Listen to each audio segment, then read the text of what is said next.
গপ্পপুর লোকালে আপনাদের স্বাগতম। আজকের গল্প সত্যজিৎ রায়ের লেখা ডুমনিগড়ের মানুষ খেকো। সত্যজিৎ রায় জন্মগ্রহণ করেন ২রা মে ১৯২১ সালে আর মৃত্যুবরণ করেন ২৩শে এপ্রিল ১৯৯২ সালে। তিনি ছিলেন একজন ভারতীয় চলচ্চিত্র নির্মাতা, চিত্রনাট্যকার, শিল্প নির্দেশক, সঙ্গীত পরিচালক এবং লেখক। তাকে বিংশ শতাব্দীর অন্যতম শ্রেষ্ঠ চলচ্চিত্র নির্মাতাদের একজন হিসেবে গণ্য করা হয়। সত্যজিতের জন্ম কলকাতা শহরে সাহিত্য ও শিল্প সমাজে খ্যাতিনামা রায় পরিবারে। তার পূর্বপুরুষের ভিটা ছিল তৎকালীন ব্রিটিশ ভারতের ময়মনসিংহ জেলার কিশোরগঞ্জে মহকুমার কাদিয়াটি উপজেলার মসুরা গ্রামে। তিনি কলকাতার প্রেসিডেন্সি কলেজ ও শান্তিনিকেতনে রবীন্দ্রনাথ ঠাকুর প্রতিষ্ঠিত বিশ্বভারতী বিশ্ববিদ্যালয়ে পড়াশোনা করেন। সত্যজিতের কর্মজীবন একজন বাণিজ্যিক চিত্রকর হিসেবে শুরু হলেও প্রথমে কলকাতায় ফরাসি চলচ্চিত্র নির্মাতা রওয়ানের সাথে সাক্ষাৎ ও পরে লন্ডন শহরে সফররত অবস্থায় ইতালীয় নব্য বাস্তববাদী চলচ্চিত্র লাদ্রি দি বিচিত্রেতে বাংলা তর্জমা করলে হয় বাইসাইকেল চোর, তা দেখার পর তিনি চলচ্চিত্রে নির্মাণে উদ্বুদ্ধ হন। আজকের গল্প ডুমনিগড়ের মানুষ খেকো। প্রধান চরিত্রে তারিণী খুড়ো, রাজা ভূদেব সিং ও মেজকুমার ভূপত সিং। গন্তব্য স্টেশন গপ্পপুর, পরবর্তী স্টেশন গপ্পপুর। সকল যাত্রীদের উদ্দেশ্যে জানানো হচ্ছে, পুরো গল্পটি শুনে মন্তব্য এবং উৎসাহ প্রদান করার জন্য অনুরোধ করা হচ্ছে। আমি তখন ছিলাম ডুমনিগড় নেটিভ স্টেটের ম্যানেজার, বললেন তারিণী খুড়ো। ডুমনিগড় ম্যাপে আছে? জিজ্ঞেস করলো ন্যাপলা। ন্যাপলার মুখে কিচ্ছু আটকায় না। তোর কি ধারণা ম্যাপে যা আছে তার বাইরে আর কিছু নেই? চোখ কান কুঁচকে বিস্ময় আর বিরক্তি দুটো একসাথে প্রকাশ করে বললেন তারিণী খুড়ো। ম্যাপ তৈরি করে কারা? মানুষ তো। ভগবানের সৃষ্টিতে ডিফেক্ট থাকে জানিস? জোড়া মানুষ সামাইক টুইসের কথা শুনিসনি? হাতে 6টা করে আঙুল, বাছুরের 2টো মাথা, এসব শুনিসনি? ম্যাপে নেই ডুমনিগড়। এই নিয়ে ফিলিপসের অ্যাটলাস কোম্পানিকে কড়া চিঠি দিয়েছিলাম সেই সময়। তারা লিখলে ভেরি সরি, আগামী সংরক্ষণে শুধরে দেয়নি যে, সেটা স্রেফ গাফিলতি। ডুমনিগড় হচ্ছে মধ্যপ্রদেশের বাঘেলখণ্ডে। মাইহার অবধি ট্রেন, তারপর 132 কিলোমিটার পূর্বে যে গাড়িতে। হলো? ন্যাপলা চুপ মেরে গেল। আমরাও বাঁচলাম, কারণ তারিণী খুড়োর গল্প শোনার আগ্রহ আমাদের সকলের সমান, ন্যাপলারও। খুড়ো আসলে আমাদের কেউ হন না, তবে খুব ছোটবেলা থেকেই দেখে আসি উনি মাঝে মধ্যেই আসেন আমাদের বাড়িতে। আমাদের জন্মের আগে বাবারা যখন ঢাকায় ছিলেন তখন তারিণী খুড়ো ছিলেন আমাদের পড়শি। তাই খুড়ো, বাবারও খুড়ো, আমাদেরও খুড়ো। খুড়ো ছাড়া ওকে কেউ কিছু বলে জানি না। বাবার কাছেই শুনেছি যে ভদ্রলোক নাকি চাকরির ধান্দায় সারা ভারতবর্ষ ঘুরেছেন, আর অভিজ্ঞতাও হয়েছে বিচিত্র রকম। কাজেই গল্পের স্টক অঢেল। খুড়ো বললেন যে শুধু আর্টের খাতিরে যেটুকু কল্পনার আশ্রয় নিতে হয় সেটুকু ছাড়া সবই সত্যি। গল্পের প্রথম লাইন বলে থেমে গেছেন খুড়ো, কারণ তার ফরমাস মতো দুধ চিনি ছাড়া চা এসে গেছে। এই জিনিসটি একটু বেশি রসিয়ে রসিয়ে খাচ্ছেন দেখে ন্যাপলা অধৈর্য হয়ে বলল, ডুমনিগড়ে হলোটা কি? বলছি বললেন তারিণী খুড়ো। এই রুটি খাওয়ার অভ্যাস আমার ডুমনিগড় থেকে। রাজা ভূদেব সিং এর হয়েছিল ডায়াবেটিস। এককালে 7 রঙের 7 রকম মিঠাই বরাদ্দ ছিল রোজ দুবেলা। তাছাড়া নিয়মিত মদ্যপান করতেন। আমার ডাক পড়তো সন্ধ্যাবেলা, যেই দিনই খুলতেন সঁপায়ের বোতল। সঁপা নামটা আমাদের সকলের কাছেই নতুন। অশিক্ষিতরা যেটাকে বলে শ্যাম্পেন, বললেন খুড়ো। যাই হোক, রাজা একদিনে সব পরিত্যাগ করেন। আমার চোখের সামনে 16 স্টোন থেকে 9.5 স্টোনে নেমে গেল ওজন। আর সেই সময়ই খুনটা হয়। খুন? হ্যাঁ, খুন। রাজার 3 ছেলে, শ্রীপদ, ভূপদ আর অনুপ। ছোটটা রায়পুর রাজকুমার কলেজে পড়ে। বড় দুটো পড়াশুনো শেষ করে ডুমনিগড়েই থাকে। বড় শ্রীপতি হলো খুন। শ্রীপতের ইয়ার ছিল নারায়ণ শ্রীমল। ধনী ব্যবসাদার ডুমনিগড়ের রাইস কিং পুরুষোত্তম শ্রীমলের একমাত্র ছেলে। জুয়ার আড্ডা বসতো নারায়ণের বাড়িতে। এক সন্ধ্যায় তুমুল বচসা হয় শ্রীপদ আর নারায়ণে, প্রায় হাতাহাতি। শ্রীপদ জিতছিল প্রায় 20,000 টাকা। সেই সময় নারায়ণের হাতে তার জোচ্চুরি ধরা পড়ে যায়। নারায়ণ শাসায় তাকে খতম করবে বলে। যাই হোক, খেলা শেষ করে বাড়ি ফিরছিল শ্রীপদ। কোন রাত 11টা, হেঁটেই ফিরত। রাজবাড়ি থেকে শ্রীমলদের বাড়ি হাফ এ মাইল। পথে পড়ে রাম সরোবর, ভারী সুদৃশ্য লেক। ঠিক মধ্যিখানে একটি শ্বেত পাথরের মিনি প্রাসাদ। নৌকো করে যাওয়া যায় সেখানে। সেই লেকের ধারে কে জানি রিভলভার দিয়ে গুলি করে শ্রীপদকে। পয়েন্ট ব্ল্যাক রেঞ্জ থেকে মেরেছে। এক গুলিতেই সাবার। পুলিশ নারায়ণকে সন্দেহ করে। সে যে শ্রীপদকে মারবে বলে শাসিয়েছে সে কথা জেরাতে আড্ডার সকলেই স্বীকার করে। কিন্তু শেষ পর্যন্ত উপযুক্ত প্রমাণের অভাবে নারায়ণ বেকসুর খালাস পেয়ে যায়। আমি অবশ্য খুনের সময় কাছেই ছিলাম। বলেন কি? জোনাকি স্টাডি করছিলাম।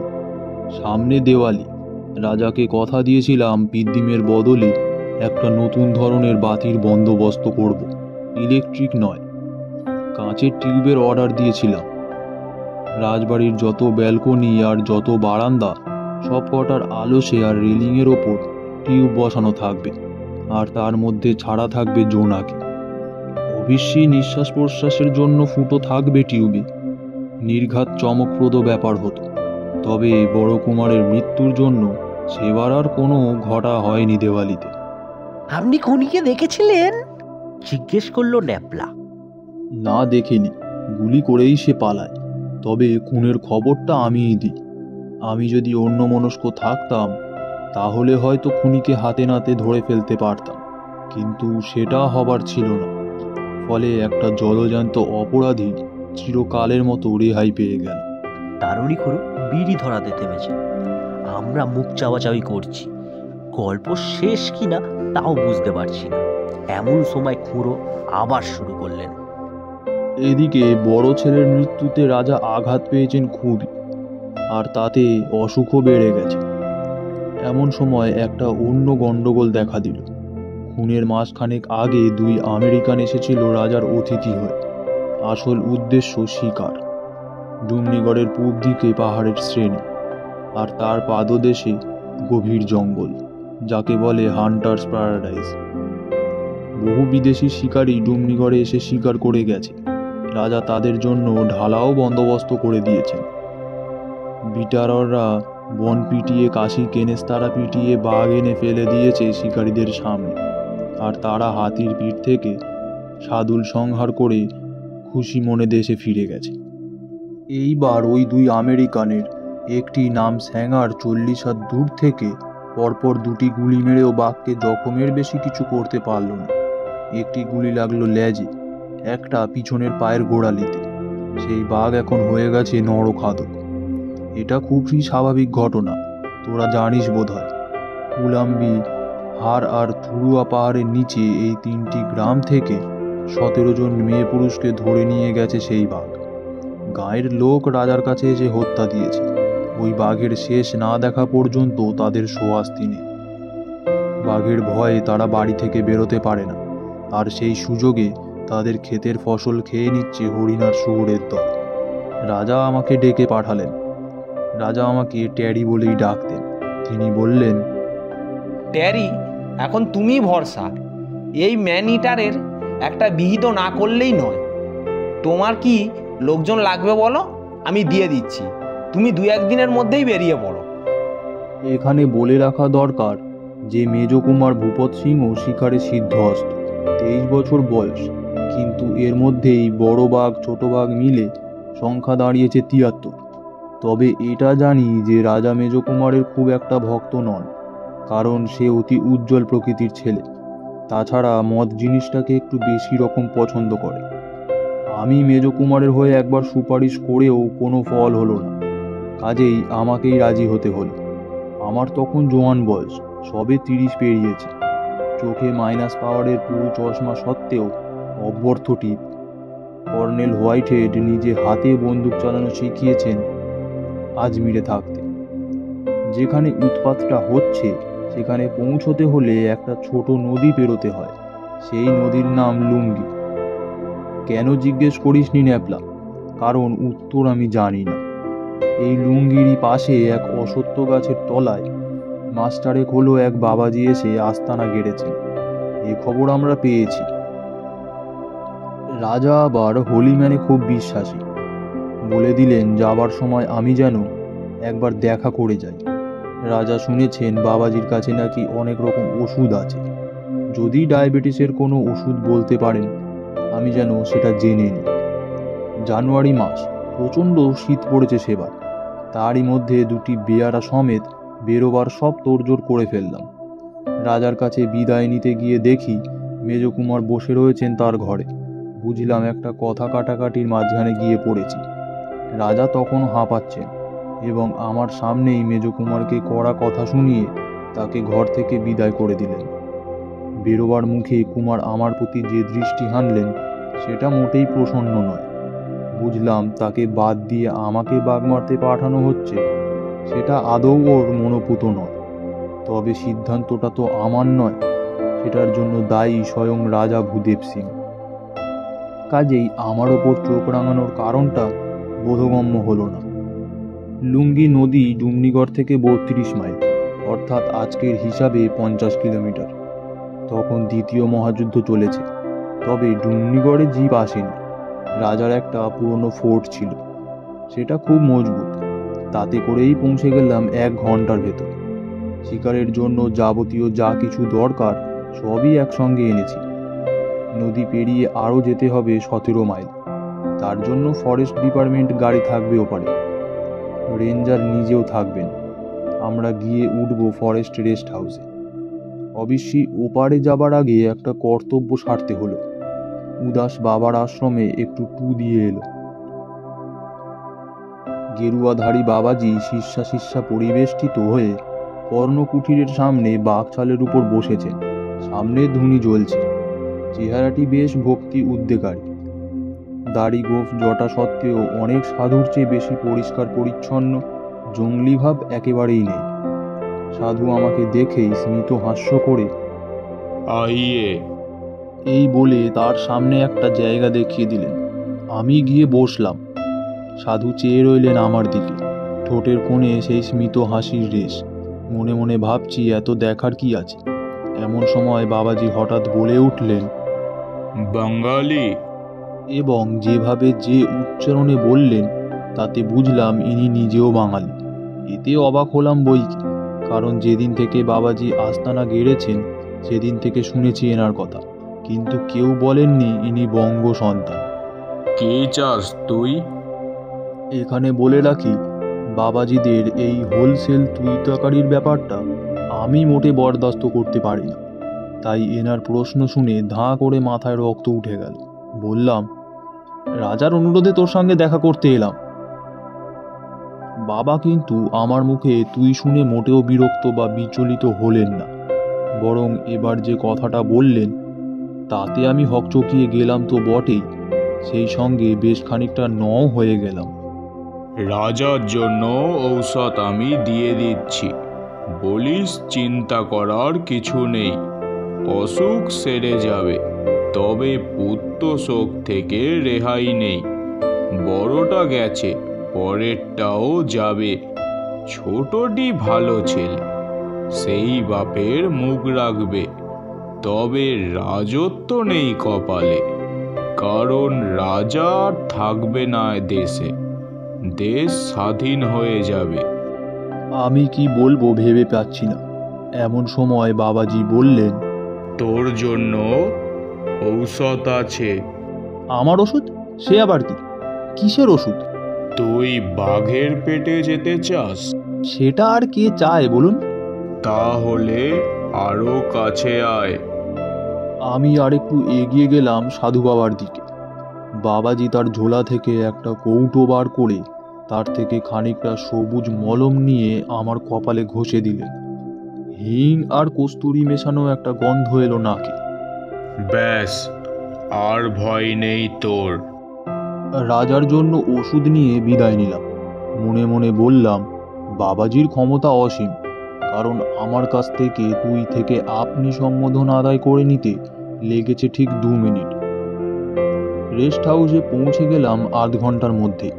গিয়ে দেখি সব ব্যবস্থা হয়ে আছে। আমি আসছি সে খবর আগেই পৌঁছে গেছে। 3 গাঁয়ের 3 মোড়ল এসেছে আমার সঙ্গে দেখা করতে। বললাম, আমার যতদূর সাধ্যি আমি করব। শীতকালের দিন ছোট, তাই 4:30-র মধ্যে বন মোরগের রোস্ট খেয়ে বেরোবার জন্য তৈরি হয়ে গেলাম। স্থানীয় শিকারী সুখদেও তেওয়ারি আমাকে সাহায্য করেছে। সে মাচা বাঁধার জন্য গাছ বেছে রেখেছে সমতল জমি, যেখানে শেষ হয়ে পাহাড় শুরু হয়েছে সেই রকম একটা জায়গায়। কাছাকাছির মধ্যে বাঘের পায়ের টাটকা ছাপ পাওয়া গেছে। একটি মোষও কেনা হয়েছে টোপ হিসাবে। সব মিলিয়ে ব্যবস্থা ভালোই। আমি একাই থাকবো পাহারায়। সকালে শিকারী ও কুলির দল এসে আমায় মিট করবে। তার মধ্যে যদি কাজ ছাড়া হয়ে যায় তো ভালোই, নইলে কাল সন্ধে থেকে আবার বসতে হবে। এভাবে কতদিন চলবে জানা নেই। রেস্ট হাউস ছাড়বার মুখে একটা গাড়ি আওয়াজে গেলাম। এই আওয়াজ আমার চেনা। এ হলো মেজো কুমারের পন্টিয়াক টুরার। ব্যাপার কি? মেজো কুমার গাড়ি থেকে নেমেই কারণটা জানিয়ে দিলেন। বললেন, বাবাকে বলে রাজি করিয়েছেন তিনিও আমার সঙ্গে নরখাদকের সন্ধানে যাবেন। এমন একটা গুরু দায়িত্ব শুধু একজনের উপর দেওয়ার কোনো মানে হয় না। দাদার মৃত্যুতে বাবার বুদ্ধিশুদ্ধি সব লোপ পেয়েছে। কথাটা শুনে আমার মোটেও ভালো লাগলো না। রাজা সত্যি অনুমতি দিয়েছেন কিনা জানার কোনো উপায় নেই। আমার ধারণা তিনি বারণই করেছেন, কিন্তু ঈর্ষাবশত ইনি নিজেই চলে এসেছেন। কি আর করি, মনিবের সন্তান, তার সঙ্গে তো আর ঝগড়া চলে না। তখনই তেওয়ারিকে বলে একটা দ্বিতীয় মাচার বন্দোবস্ত করা হলো। তবু ভালো যে মেজো কুমার তার নিজের জন্য শিকারের সব সরঞ্জাম সঙ্গেই এনেছিলেন। দুজনে গিয়ে উঠলাম মাচাতে। আমারটা শিমুল গাছ, ওনারটা বাদাম। আমাদের রেখে দল ফিরে গেল। আমরা রাত্রি জাগরণের জন্য তৈরি হলাম। নিচে থেকে যাতে বাঘ বুঝতে না পারে তার জন্য 2টো মাচার নিচেই লতাপাতা দিয়ে ক্যামুফলাজ করা হয়েছে। ব্যবস্থা পাকাপোক্ত। কুমার দেখি মাচায় উঠে ব্র্যান্ডির বোতল খুলেছেন। আমি ইশারায় তাকে বারণ করার চেষ্টা করলাম। তিনি আমার দিকে চেয়েও চাইলেন না। অন্ধকারটা যেন একটু আগে হলো মনে করে আকাশের দিকে চেয়ে গাছের ফাঁক দিয়ে দেখি কালো মেঘে দিগন্ত ছেয়ে গেছে। 6টা নাগাদ বিদ্যুৎ ও বজ্রপাতের সঙ্গে মুষলধারে বৃষ্টি নামল। বাঘ বৃষ্টির তোয়াক্কা করে না, শিকারীরও করা উচিত নয়, কিন্তু শীতকালের বৃষ্টি বলেই বোধহয় অনুভব করলাম ওভারকোট ভেদ করে বরফের মতো ঠান্ডা জল আমার কাঁপুনি ধরিয়ে দিচ্ছে। এমনিতে আমার অসুখ বিসুখ হয় না বললেই চলে, কিন্তু সর্দি জিনিসটাকে আমি বড় ভয় পাই। এটা চিরকালের ব্যাপার। যখন একটা হাঁচি হলো তখন প্রমাদ ঘুরলাম। মাচায় বসা শিকারীর পক্ষে হাসি কাশি যে কি সর্বনাশে ব্যাপার তা বোধহয় তোদের বুঝিয়ে বলতে হবে না। তাছাড়া হঠাৎ মনে পড়ে গেল ছেলেবেলায় এক জ্যোতিষী বলেছিল আমায় অপঘাতে মৃত্যু হতে পারে।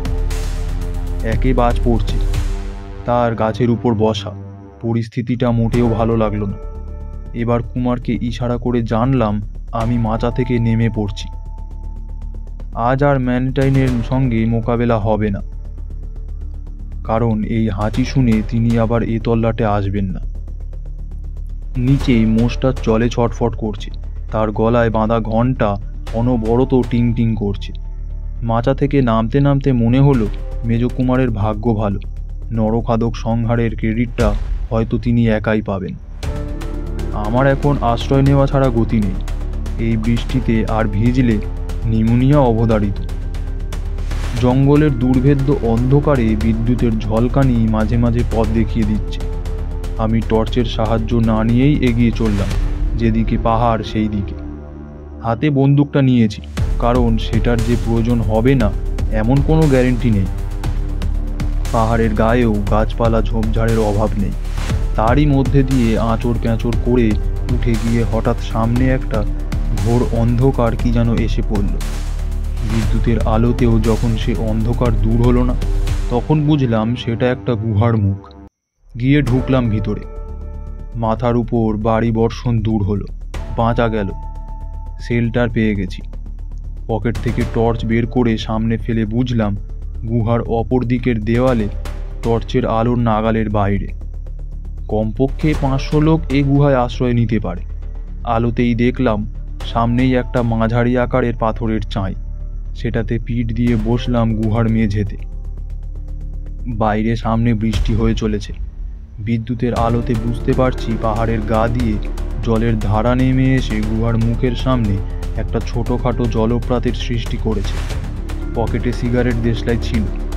সেটা এই অবস্থায় ব্যবহারযোগ্য হবে কিনা ভাবছি। এমন সময় তড়িৎ ঝলকানিতে একটা ব্যাপার দেখে চমকে উঠলাম। একটি লোক এসে গুহার ভিতর ঢুকলো। লোকটির সামান্য খুঁটিয়ে হাঁটা দেখে বুঝতে পারলাম ইনি মেজ কুমার। তার 7 বছর বয়সে পায়ের পাতার উপর দিয়ে চলে যায় বাপের রোলস রয়েস গাড়ি। সাহেব ডাক্তার মেজর স্টেভিংসের অস্ত্রোপচারের ফলে পা সেরে যায় ঠিকই, কিন্তু ডান পায়ের তুলনায় 1/2 ইঞ্চি ছোট হয়ে যায়। তার ফলেই এই খোঁড়ানো। মেজ কুমারের অন্ধকার দেহ আমার দিকে এগিয়ে এসে আমার পাশেই বসলো। একটা বোটকা গন্ধ কিছুক্ষণ থেকেই পাচ্ছিলাম। তার সঙ্গে এবার হেনেসি ব্র্যান্ডির গন্ধ যোগ হলো। তারপর অনুভব করলাম গরম নিঃশ্বাস পড়ছে আমার মুখের ওপর। তারপর মেজ কুমারের কণ্ঠস্বর প্রবেশ করলো আমার কানে। শত্রুর শেষ রাখতে নেই জানো। বলে কি লোকটা? আমি ওর শত্রু কেন হতে যাব? তোমাকে যখন আমি দেখে চিনেছি সেই রাতে, তখন তোমারও আমাকে দেখা এবং চিনে ফেলাটা আশ্চর্য নয়। কোন রাতে? সেটা কি বলে দিতে হবে? ইমলি গাছের নিচে দাঁড়িয়েছিলে তুমি। দাদা ফিরছিল শ্রীমলের বাড়ি থেকে। আমার গরম লাগতে শুরু করেছে। ওভারকোটটা খুলে ফেলতে পারলে ভালো হয়। এই মেজ কুমারই তাহলে হত্যাকারী, নারায়ণ শ্রীমল নয়। দাদাকে হটিয়ে নিজে গদিতে বসার লোক, যেমন আরও অনেক রাজপরিবারেই হয়ে থাকে। কিন্তু আমায় সে চিনল কি করে সে রাতে? উত্তর এলো মেজ কুমারের মুখ থেকেই। ত্রয়োদশীর চাঁদ উঠেছিল তখন। তোমার চশমার কাচ চকচক করছিল সেই আলোয়। এত পুরু কাজ এ তল্লাটে আর কারুর নেই। আমি চুপ করে আছি। আমার চোখের পাওয়ার -9। এই চশমাই আমাকে ব্রিটে করল। একটা খুট করে শব্দ পেলাম। মেজ কুমারের টোটা ভরা রাইফেল উঁচিয়ে উঠেছে। ওর ও আমার মধ্যে ব্যবধান মাত্র 2 হাতের। ওই বাঘমারা 12 বোরের আগ্নেয়াস্ত্র এই দূরত্ব থেকে আমার উপর প্রয়োগ করলে আমার দেহ শত টুকরো হয়ে ছড়িয়ে পড়বে গুহার চারিদিকে। কিন্তু ওটা কি? এক জোড়া জ্বলন্ত মার্বেল এগিয়ে আসছে আমার দিকে মেজ কুমারের পেছন থেকে, আর তার সঙ্গে সেই বোটকা গন্ধ। So your prayers mister Banerjee. বিদ্যুতের আলোতে বন্দুকের ইস্পাতের নল ঝিলিক দিয়ে উঠল, আর পর মুহূর্তেই একটা ভারী ধাতব শব্দ বুঝতে পারলাম বন্দুক গুহার মেঝেতে আছড়ে পড়েছে। একটা গোঙানির শব্দ ক্রমে দূরে সরে গেল, আর সেই সঙ্গে জ্বলন্ত মার্বেল দুটো। আমি কাঠ হয়ে বসে রইলাম। ক্রমে বর্জ্য বিদ্যুতের তেজ কমে এলো। বৃষ্টির শব্দ থেমে এলো। বোধহয় নাভাস ট্রেনের দরুন, কিংবা হয়তো জ্বর ছিল শরীরে। এই ঘটনার কিছুক্ষণ পরেই ঘুমিয়ে পড়ি। যখন ঘুম ভাঙল তখন ভোর হয়ে গেছে। গুহাটা যে কত বড় সেটা এখন বুঝতে পারলাম। আমি যেদিকে বসা তার বিপরীত দিকে দেওয়ালের সামনে পড়ে আছে মেজ কুমারের আধখাওয়া মৃতদেহ, কিন্তু নরখাদকের কোনো চিহ্ন নেই। গুহার বাইরে একটা পাথর খণ্ডের আড়ালে ঘাপটি মেরে বসে রইলাম হাতে বন্দুক নিয়ে। একটু খুঁতখুঁত ভাব ছিল মনে, কারণ এটা জানি যে বাঘ সুযোগ পেয়েও আমাকে খায়নি, সেটা বাবাজির মলমের জন্যই হোক বা অন্য যে কোনো কারণেই হোক। শুধু তাই নয়, আমাকে নিশ্চিত মৃত্যুর হাত থেকে সে রক্ষা করেছে। তবে গ্রামের লোকেরা যে লুঞ্ছিত সে কথা তো মিথ্যে নয়। তাই মন থেকে মমতা দূর করে দাঁতে দাঁত চেপে বসে রইলাম। 8টা পর্যন্ত বসে থেকেও যখন বাঘের দেখা পেলাম না, তখন অগত্যা ফিরতি পথ ধরলাম। মাচার কি অবস্থা দেখতে হবে গিয়ে। সেখানে চায়ের ফ্লাক্স, জলের বোতল, বালিশ, কম্বল ইত্যাদি অনেক কিছুই রয়েছে। জায়গাটা খুঁজে পেতে অসুবিধা হলো না, কিন্তু যা দেখলাম তাতে চক্ষু ছানা বড়া। মাচা সমেত শিমুল গাছ বর্জ্যপাতে ঝলসে গেছে, আর তার পাশেই পড়ে আছে মৃত মোষ, আর তার কাঁধে দাঁত বসানো মৃত নরখাদক। সে এক বিচিত্র ছবি। মানুষের হাতের বন্দুকের চেয়ে 1000 গুণে বেশি শক্তিশালী আগ্নেয়াস্ত্রের শিকারে এরা হয়েছে, সেটা আর বলে দিতে হয় না। ফেরার পথে বাবাজিকে ধন্যবাদ দিতে গিয়েছিলাম, কিন্তু তার সঙ্গে দেখা হলো না। তার পরনো কুঠির ভাসিয়ে নিয়ে গিয়েছে লুঙ্গি নদী গত রাত্রের বৃষ্টিতে। তিনি নিজে নাকি একটি সেগুন গাছে চড়ে রক্ষা পেয়েছিলেন, কিন্তু আপাতত সর্দি জ্বরে কাবু হয়ে এক শিষ্যের বাড়িতে আশ্রয় নিয়েছেন। শেষ হলো আজকের নিবেদন সত্যজিৎ রায়ের লেখা খেলোয়াড় তারিণী খুড়ো। তারিণী খুড়োর চরিত্রে শুভ, রাজা ভূদেব সিংয়ের চরিত্রে অভিরাজ আশিস, মেজ কুমারের চরিত্রে রণজয় রায়চৌধুরী, সাধুজির চরিত্রে সুতীর্থ দাস, ন্যাপলার চরিত্রে পলরব।